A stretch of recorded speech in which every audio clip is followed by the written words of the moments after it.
This video demonstrates the step-by-step process of rebuilding a KX250 two-stroke dirt bike clutch, including the removal and installation with a new Hinson clutch basket. Stay tuned.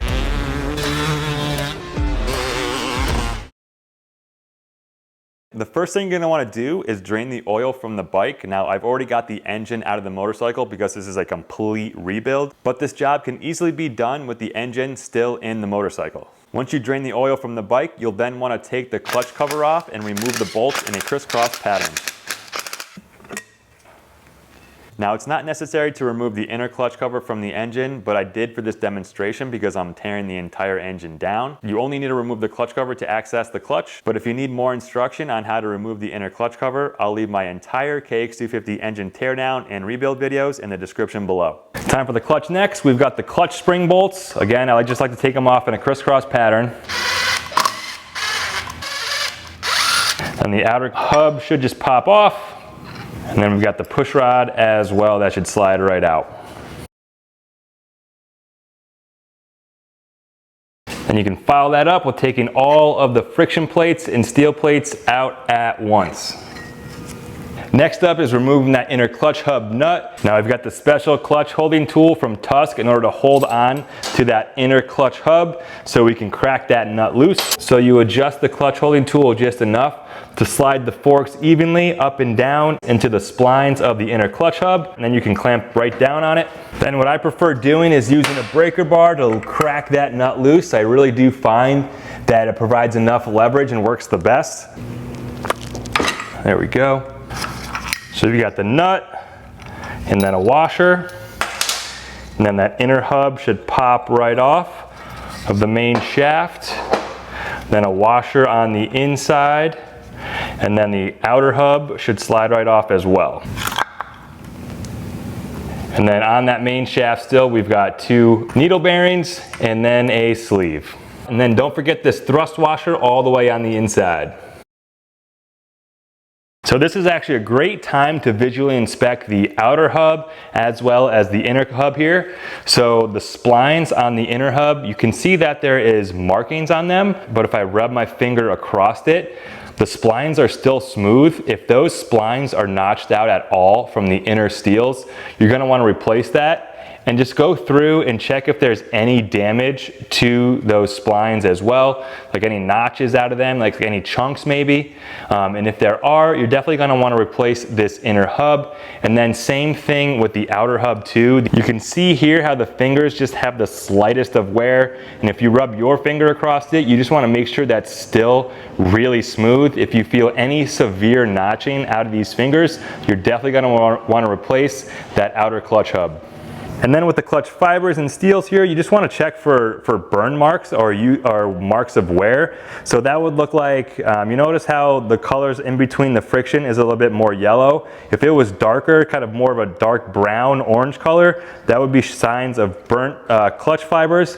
And then same thing with the steels here. You want to make sure that there are no dark marks anywhere along these steels, which would resemble the clutch being burnt. These steels actually look really great and pretty much almost brand new. The bike only has about 20 hours on it, so it looks like the clutch has not been ridden hard at all. And one more thing I wanted to say about the steels is that most steels have a rough edge and then a rounded edge. So it looks like the rough edge faces out and the rounded edge of the steels faces in. So when you go to put the steels back in the bike, you want to make sure the rough edge faces out and then the round edge faces in. And then also with a digital caliper, you can measure the spec to see if your clutch fibers and steels are still in spec. So just take the caliper and measure it on any of the fibers here. And the spec for the KX250 is 2.92 millimeters to 3.08 millimeters.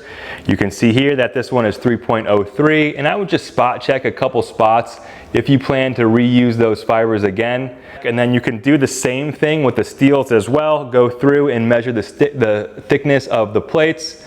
So this one is coming in at 1.64. and the plate thickness is meant to be between 1.46 millimeters and 1.74 millimeters. And then same thing with the springs, you can also check the thickness of the springs. So the standard for this bike is 35 millimeters, so we're just at that point, and the service limit is 33.6 millimeters. So if your spring had compressed to a length of less than 33.6 millimeters, then you would have to replace these springs. All right, then I got this feeler gauge from Tusk to measure the plate warpness of the steel plates. So on a flat surface here, try to get the 0.30 underneath the plates. So if the 0.30 can get underneath the plate, then it's time to replace the plates. So the service limit is 0.03 millimeters and the standard is no more than 0.2 millimeters.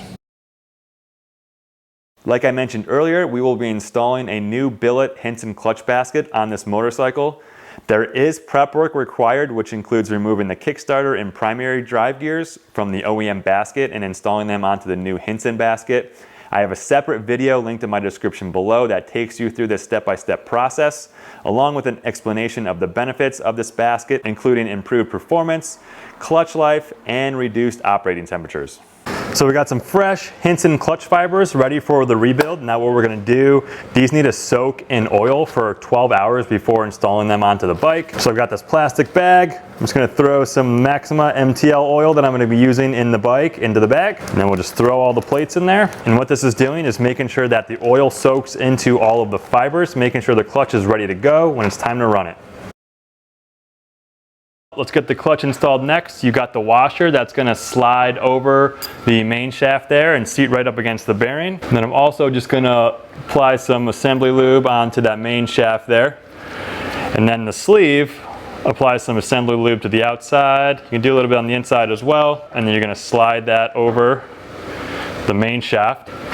And then for the 94 and up models, you've got 2 roller bearings.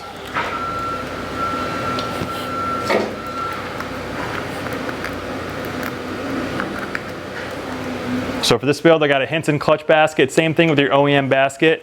This gear here is gonna mesh with the idler gear, and then the main big gear is gonna mesh with the primary drive gear.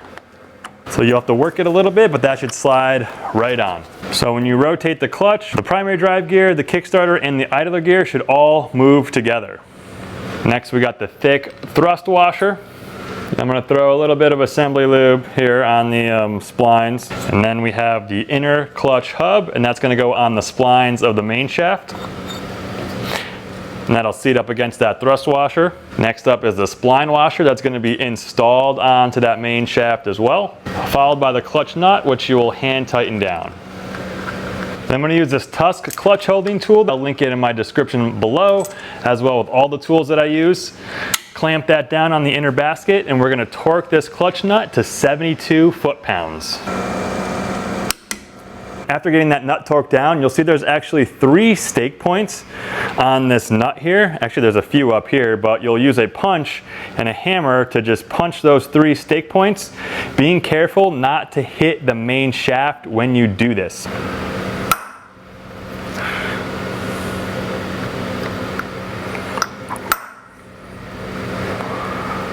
Now it's time to get the friction plates installed, which I've been soaking in oil for 12 hours, as well as the steels. Now with these Hinson plates, you'll notice here that they actually have a blue marking and then some red markings here. So the blue marking will go in first, and then there's also a blue marking that will go last. So those blue marking plates will sandwich the other plates. So it's pretty much a friction plate followed by a steel. On the steels here, there is a flat side and a curved side. You're going to install the steels with the flat side facing out. So again, blue marking is going to be the first one to be installed. And you're also going to want to make sure that the steel plates are oiled up as well. And then again, the rough side, the flat side is going to be facing out. So after alternating steel and fiber, you've got the last one marked blue, and we'll install that one right on there. Before we get the main push rod installed, we're going to install the clutch release arm. So there's the gap here in the clutch release arm. We want to make sure that points to the other side of the motor. I'm just going to lube that up with some gear oil, and then you can just drop that in. Next up is the push rod here. Go ahead and lubricate both of the shoulders. It doesn't matter which way you install it, they're both the same. And then when you operate the clutch arm on the other side, you should see the push rod moving in and out. Next up, we got the push rod holder assembly. Go ahead and get the bearing installed into the pressure plate. That should just slide right in there. Then lubricate the washer as well as the surface of the push rod holder here. Install the washer onto the push rod holder, and then get the push rod holder installed on the end of the push rod. And that will bottom right out into the main shaft. And then you can go ahead and get the pressure plate installed. Now the pressure plate should sit flush against that last friction plate. If it doesn't, take it apart because something is definitely wrong. And then you can go ahead and get the clutch springs and bolts installed. Take the time to get them all snug down first, and then get them torqued down to 78 inch-pounds. And then finally, with the clutch cover, I've got this ultra rare magnesium pro circuit clutch cover that we're gonna put on there. So we're gonna do the same thing. We've got the 2 pins, one here and one there. Then we've got the fresh Pro X gasket. And then we'll install the clutch cover bolts. Again, tighten these down in a crisscross pattern to 78 inch-pounds. And there we have the right side of the engine all buttoned up. And remember guys, if you ever need to completely rebuild your engine, I'll leave the entire teardown and rebuild series in my description below, along with the 1999 KX250 split fire build series that this rebuild is a part of. As always, ride hard, be safe, and we'll see you in the next video. Peace!